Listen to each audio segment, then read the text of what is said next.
हम इसीलिए कहते हैं, जैसे आप लोग एकदम परेशान हो जाते हैं तो बोलो क्या हमसे ज्यादा परेशानी होगी?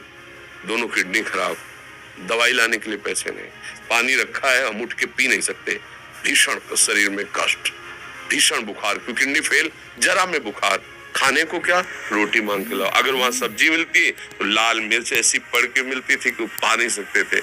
आप सोचो, पानी लाना है तो मुझे लाना है, पीना है तो मुझे पीना है।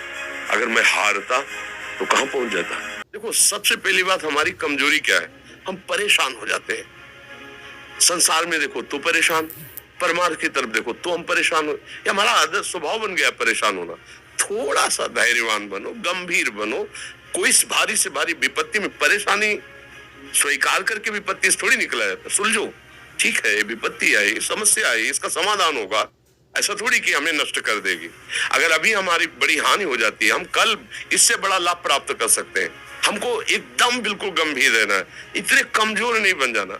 अब वो गए तो क्या होगा, अब वो वस्तु गई तो क्या, पद गया तो क्या होगा, प्रयास किया था ये पद मिला था, इससे बड़ा पद प्राप्त करूंगा, मैं इससे बड़ा महान बनूंगा। ठीक है, एक बार गिर गया, गलती हो गई, दंड भोगूंगा, फिर इससे ज्यादा संयम में रहूंगा। बिल्कुल मतलब एकदम फ्रेश दिमाग रखना चाहिए। पर अपने लोग क्या है, जरा सी बात में एकदम पछड़ा कर लेते हैं, एकदम कमजोर हो जाते हैं। ये बिल्कुल ठीक नहीं है। हम जीवन भर की यात्रा की बात कह रहे हैं, भारी से भारी कष्ट में भी मुस्कुराना, तो हमें बल मिला है, हमें भगवान की कृपा का दर्शन हुआ है, हमें उनका दुलार दिखाई दिया है। अगर ऐसे तो भाग जाते हैं, फिर परमार्थ में थोड़ी चलना होता है। आज जो आप सुन करके लाभ लेने की चेष्टा कर रहे हो ना, ये केवल प्रवचन नहीं है, ये जीवन है। अगर ये जिए ना होते ना तो ये इसका प्रभाव नहीं पड़ता, फिर वाणी का प्रभाव नहीं पड़ता। हम इसीलिए कहते हैं, जैसे आप लोग एकदम परेशान हो जाते हैं तो बोलो क्या हमसे ज्यादा परेशानी होगी? दोनों किडनी खराब, दवाई लाने के लिए पैसे नहीं, पानी रखा है हम उठ के पी नहीं सकते, भीषण शरीर में कष्ट, भीषण बुखार, क्योंकि किडनी फेल, जरा में बुखार, खाने को क्या, रोटी मांग के लाओ। अगर वहां सब्जी मिलती तो लाल मिर्च ऐसी पड़ के मिलती थी कि पा नहीं सकते थे। आप सोचो, पानी लाना है तो मुझे लाना है, पीना है तो मुझे पीना है। अगर मैं हारता तो कहां पहुंच जाता? क्या स्थिति होती? नहीं, मरना है, पर कदम पीछे। कोई दिन ऐसा नहीं जिस दिन सेवा ना की हो, जिस दिन सेवा ना गए हो। गुरु जी की सेवा में जाना है, पहले अपने को स्वस्थ साबित करना है, नहीं वो सेवा नहीं लेंगे। तुम बीमार हो, तुम कष्ट में, वैसे उनकी दृष्टि बड़े शांत है, उनकी सेवा की, आके लेट गए, फिर हिम्मत की, अपनी श्री जी की सेवा की, मधुकरी नहीं गए, 3-4 दिन भोजन नहीं गए, पर सेवा नहीं छोड़ा, दिनचर्या नहीं छोड़ी।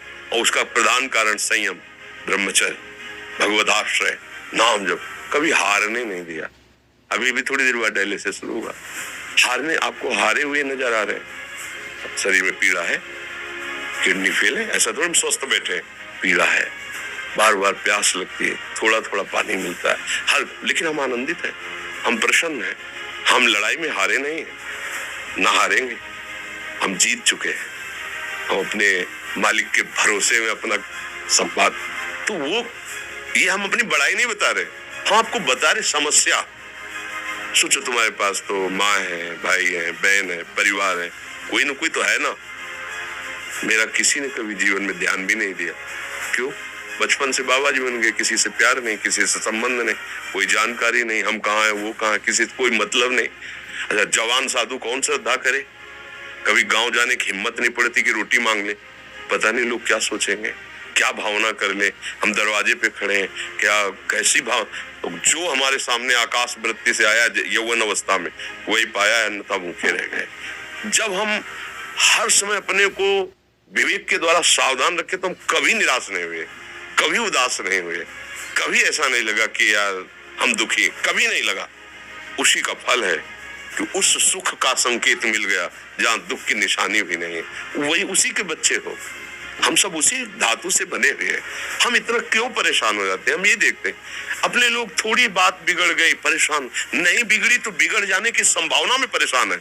आज सुख है, लेकिन कल सुख छिन जाएगा तो हम आज के सुख में सुखी ना होकर कल के दुख की आने की संभावना में हम भयभीत हो। मतलब क्या हमारी सोच रह गई? हमको इतना बलवान बनना है कि सुख और दुख दोनों हमको छू न सके। भारी से भारी सुख की व्यवस्था है तो अहंकार नहीं। हर्षित होकर किसी का अपमान न करे कि हम धनी, हम पदाधिकारी, अमुक। भारी से भारी दुख आया तो हमें किसी के सहयोग की जरूरत नहीं। हम फिर अपने कदम बढ़ाएंगे, हम फिर जुड़ी हुई अपनी भावनाओं को सजाएंगे। मस्त जीवन, एकदम तुम अविनाशी के बच्चे हो। शेर का बच्चा भेड़ों के बीच में फंसकर म्यों म्यों बोल रहा है, बस अगर दहाड़ना सीख जाए तो कोई भी उसे परास्त नहीं कर सकता। ऐसे भगवद अंश, तू प्रपंच में फंसकर अपने को इतना दीन क्यों देख रहा है?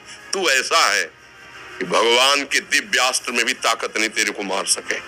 तू अविनाशी का अविनाशी बच्चा है।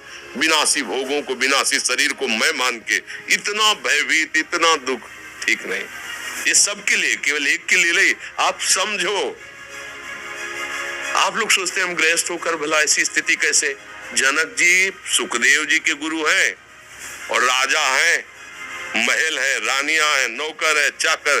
क्या सुखदेव जी जिनके शरीर में लंगोटी भी नहीं है, दिगंबर, परमहंस, परमहंस के गुरु है जनक जी जो राजा हैं। समझो आप ऐसा ना सोचे कि हम नौकरी कर रहे हैं, हम संसार में, हम गृहस्थ हैं, हम आध्यात्मिक की ऊंचाई पर नहीं चढ़ सकते। नहीं, आप एक सरकारी नौकरी या आप किसानी या व्यापार करते हुए आप एक अध्यात्म की ऊंचाई में चढ़ सकते हैं। और अध्यात्म ही है जो तुम्हें इस माया के दुख सुख से ऊपर उठा सकता है।